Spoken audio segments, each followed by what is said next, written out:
Hello guys, আমি রাব্বি মাহমুদ। সবাইকে জানাই ঈদের অবিরাম শুভেচ্ছা। একটু আগে ঘুমে থেকে উঠছি, এখন যাইতেছি ঈদের নামাজ পড়তে। আমি মনে হয় একটু লেট, 8টা বাজে নামাজ, এখন 7:50 বাজে।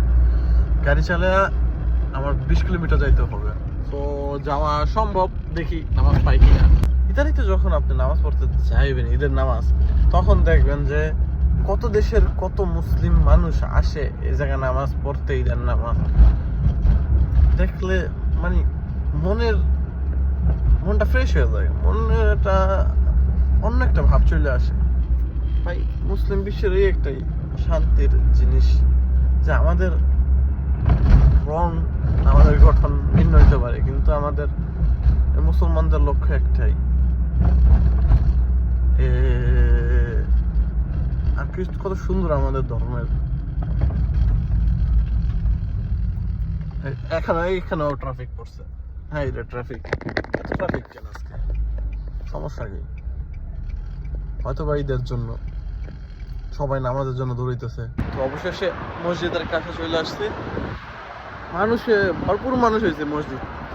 মসজিদ খুবই ছোট, বা আফ্রিকান, মরক্কান, মিশরি মিল্লা বহুত মানুষ, পাকিস্তানি।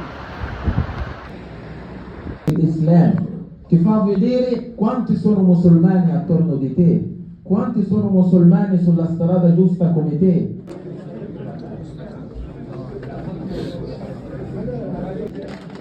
ঈদের জন্য এই জায়গায় খাবারের সিস্টেম করছে।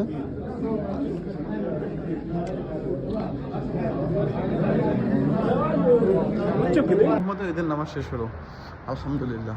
তো আমার ফ্রেন্ড এই মসজিদের উপরে আমার ফ্রেন্ডের নতুন দোকান, তো সে দোকানে যাইতেছি, ওর একটু হেল্প করব। ওর দোকানে ও নাম্বার লাগাইবে, টাকা রেট লাগাইবে, সেই কারণে এই হলো দোকান প্রায় কমপ্লিট হয়ে গেছে।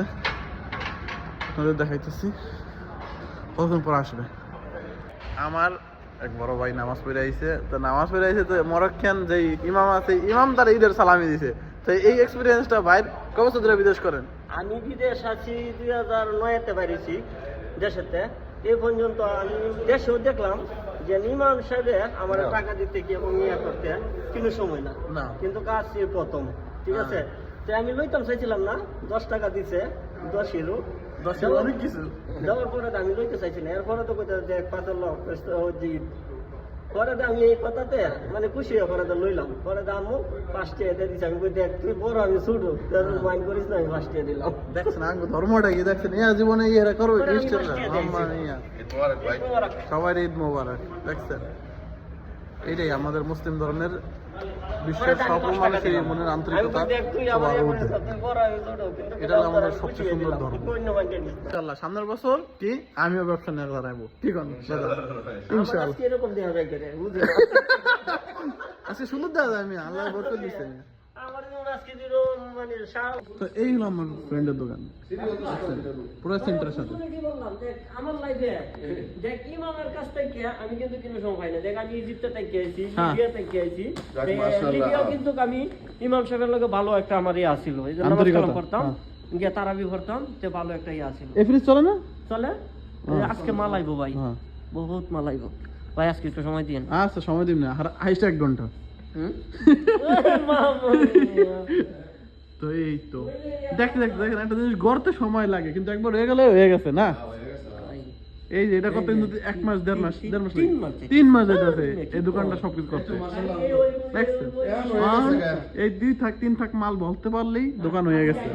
মনস্টার আসছে, রেড বুল আসছে, ফ্রুটো আসছে, পেপসি, সোডা, ড্রিঙ্কস এর অভাব নাই। কেন শুটকি আছে, বাঙালি খাবার শুটকি আছে। তো যারা আমার ভিডিও দেখবেন পেরোজার ভিতরে আছেন, স্টেশনের পাশে, এই আমাদের বাঙালি ভাই আলামিন ভাই বেশিরভাগ মানুষ চেনে, আসবেন।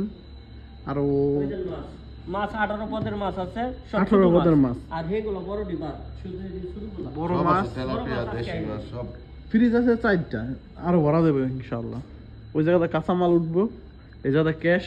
এই ক্যাশটা খুঁজতে যা হইছে মাম্মা মিয়া, চায়না থেকে কত বড় অর্ডার দেওয়া হয়েছে না, সেই একটা ক্যাশ না। মাশাআল্লাহ হয়ে গেছে, দেখছেন কইতে কতক্ষণ লাগে গড়তে কতক্ষণ লাগে আলহামদুলিল্লাহ বলেন না হইলে যেন ব্যবসা চালানি যা দৌড়াদৌড়ি আছে অনেক প্রচন্ড প্রচন্ড দৌড়াদৌড়ি আছে ইতালিতে ব্যবসা করাটা অনেক সবকিছু এটা তো খাটনি আর রিস্ক বলে ঘর উড়াইলাম আর মাল আনলাম আর ইয়া বেচলাম এরকম না এরকম না ওই কাগজ মাখা পাতি সই দিতে সময় লেগে থাকে না। তো আমার সেই ফ্রেন্ডের দোকানের জন্য এই বড় ফ্রিজটা আনছে। সেই বড় ফ্রিজটা এই ছোট একটা জায়গার ভিতরে ঢুকাইবে। তো ওরা এমন মেশিন আছে যে ফ্রিজটা মনে করেন বাইধা সোজাসুজি এইটার মাধ্যমে ভিতরে ঢুকাইবে। এটা ওজন আছে 300 কেজি। কি টেকনিকটা অবলম্বন করতেছে দেখছেন। আর একটা ব্যবসা করতে মনে করেন বহুত খাটনি দেওয়া লাগে বেশি। ব্যবসা বাণিজ্য করা তো সহজ না, কতটা ধৈর্য লাগে। ব্যবসা বেটার ইতালিতে, কারণ কর্ম যদি মানুষের আন্ডারে কাজ করেন তাহলে মনে করেন অনেক কথা শুনতে হয়। আর নিজের যদি একটা ব্যবসা থাকে তাহলে মনে করেন যে নিজের সব কিছু রিল্যাক্সলি নিজের মতন কাজ করলেন, কেউ আপনাদের ডাক দিল না পিক দিল না, এর জন্য বেটার। একটু কষ্ট হলেও ব্যবসা করাটাই বেটার।